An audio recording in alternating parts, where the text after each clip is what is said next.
بسم الله الرحمن الرحيم كيرو waxaa ka mid tahay dhalinyarada magaalada Baydhabo gaar ahaan kuwooda ugu macquulsan bal qabyaalad markaad maqasho bal maxaa kugu soo dhacay oo ku soo sawirmay bismillaahir rahmaanir rahiim magaca email reerto Keero Maalan Kolob saaxiibkay Serjita Dhawaw dhalinyarada magaalada Baydhabo kuma dhaha qabyaalada geeka meel wiigana dhigta waayo ma ara kornaa burburka hadgeeka nahaysada mise dhibaatooyinka nahaysada ma kuma dhaha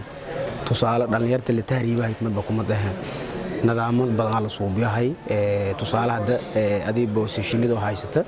boosashinida aad haysata ma ku faa'iido kortay saaxiibka Serjita wali hoos ku yaa ku faa'iido hayta markan lanka may suubiyay oo meel badan wal ku fiiriyow hadii oo shaqooyinkii la sii waayay meel ku yaabay in isku taariib oo ogdod la baa marka ma ara kornaa dhibaatooyinkan haysata oo eed ku liidina ma ara kornaa qabyaalada in oo shaqo la'aan ka naqad beledka lama ma argaas shahaada baaj ay wada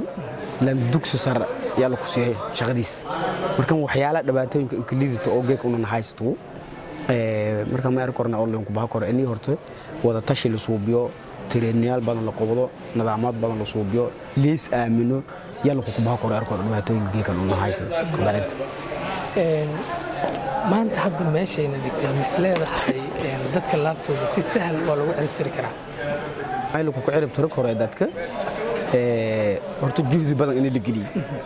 ciribtar emergency ma ku cirib tar karo laakiin ma baahdeen dadaal badan iyo juhdi badan aan baahnay yal ku cirib tar karo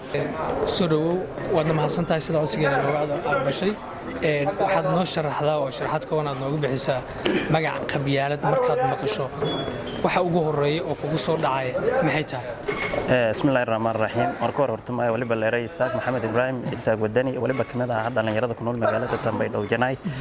real su'aal feelay weydiiyay runtii qabyaalad waliyaabo aan ka aaminsanaa waliba tamay leeray intii walxun ata sababtay ma leeray burburkii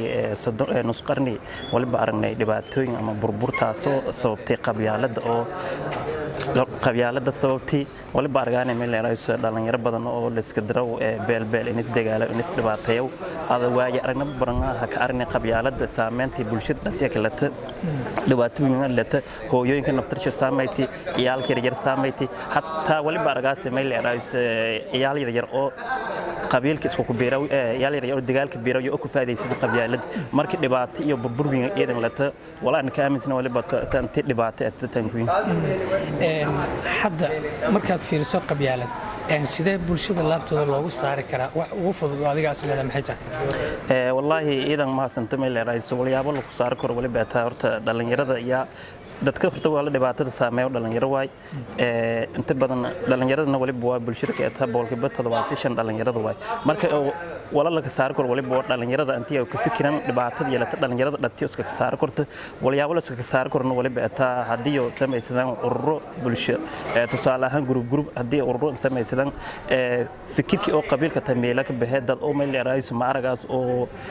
qabiil hebel is ereeyo male waliyaabo badan tusaale hadii ana ka qaadana urur badan ka qayb qaaday ururadaasi waliba ka qayb qaaday urur oo samafal shaqeyn hayaan urur oo la isku wareysada male qabiilka ay dad israa'iil male waliba bimeel ku baxay qabiilkii la iswarsan jiray ee dhibaatooyinkii dhanba maargaas marka dhalinyarada yaa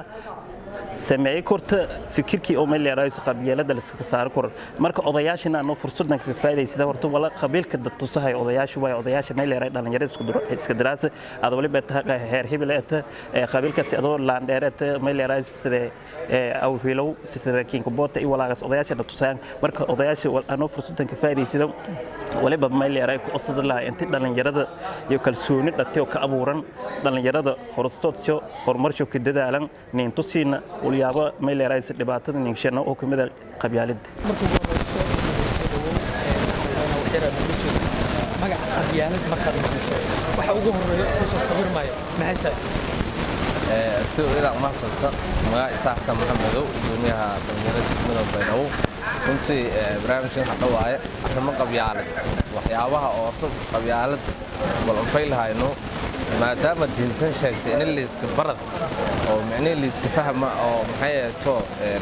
tan sheegna in qabyaaladan la iska dagaala wala iska seelka awood qaybsado walaan qayb ku hayn qabyaaladu wala aaminsanaa in wal faylan hayn taas darteena qabyaalada sideedii wal oo si hobli fasir wal eed wuxuu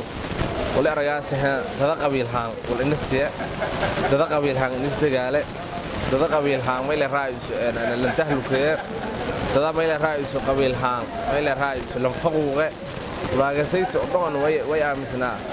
qabyaalada in wal faylan hayn xitaa dawladnimada oo Soomaali dawladii dhexe waxyaabahan ku horeeyay burburiyo la haytay qabyaalad leedahay dadka laabtooda waa loogu sifayn karaa magaca qabyaalad waayi badan qulubta Soomaalida aad u daahsaniyo way linku biikara qulubtiyo hal wal haada eedan muhiimsan oo ay wadaninimo korto qulubtiyo in meel qabiilka ku jirto wadaninimo meel raayis laabto ku jirto iyada muhiim ah ثانيا إن تتكلم وعي قلين أو أحرمها قبيالة لو وعي قليو لسه ما تميل هاي إذا عدو أكلا تلفيش ماذا أكلا تتكو أميل هاي إذا عدونا نلاقي سكرنا تيفيال كنا نلاقي سكرنا حتى تتكو أبرك عيالك أكلا إني جوا وش لينك سيدا قبيالة تتكلم لو وعي قلين بيلا قبيلك أنا تتكلم بول جرام ما هاي أما مسكحديو قبيلك بول جرام قرن إن لينك بدلا waxaad wax yar aad nooga taabataa magaca qabyaalad markaad maqasho maxaa kugu soo dhacay aad oo maasan tahay horta qabyaalad marka maqalno wax uu weyn oo soo dhaca waxa burbur waa soo qabyaaladu sideeda waxa waaye hadda waxyaalaha loo isticmaalo waa in qabiilada isku diro odayaasha isku diro dhalinyarada isku diro waa in burbur iyo maxaa la yiraahdaa dhibaatooyin oo kaliya laga shaqeeyo qabyaaladaas markay maqalnaba nooga soo dhacdo wax wadankeena 30 sano ilaa hadda burburkan wax nooga haayo waa qabyaaladan isku haysto oo magaceed salahan had raxbeen maadaama aan nahay magaalooyin kala hada tagto ugu hore wax waa eelaa lagu leeyahay macna soo waxyaalaha qayb ka ah waxyaalaha burburka la isku haysto laakiin Soomaali aan nahay Soomaalinimo hadii loo wada dhaqmo wax walba hagaagayaan marka burbur waa qabyaalad sidiisa isleedahay qaab noocaas loogu gudbi karaa qaab ciinkee ah waxa loogu gudbi karaa wax waa jiilka hoose oo in laga soo bilaabo oo in loo sharxo qabyaalad waxay tahay dhibaatooyinka waxyaalaha laga dhaxli karo kadibna dadka aqoon-yahanada ah inay gaarsiiyaan dadkaasi